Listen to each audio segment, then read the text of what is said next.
চিত্র এঁকে তারপর উপরে গুলো দিয়ে লাগাই দিব।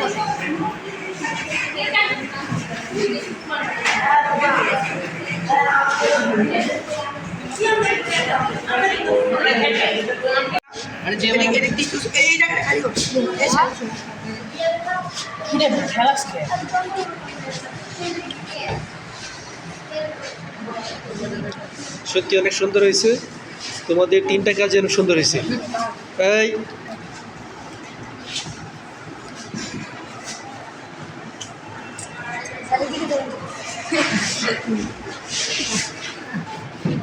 তাহলে এগুলো কি কি আবার বলো তো?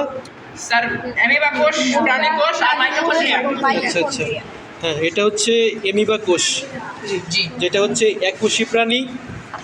আর এটা হচ্ছে প্রাণী কোষ। একটি প্রাণী কোষের একটি চিত্র। আর এটা হচ্ছে মাইটোকন্ড্রিয়া, কোষের পাওয়ার হাউস। হ্যাঁ যাকে কোষের পাওয়ার হাউস বলা হয়। এবং এখানে বিভিন্ন পার্ট, হ্যাঁ বিভিন্ন পার্ট একে দেখানো হয়েছে কোনটা কোন পার্ট। তো তোমাদেরকে অসংখ্য ধন্যবাদ। তোমরা যারা বাকি রয়েছ, তোমরা আরও ভালো করে এই চিত্রগুলো উপস্থাপন করবে, সেটা আমি আশা করি।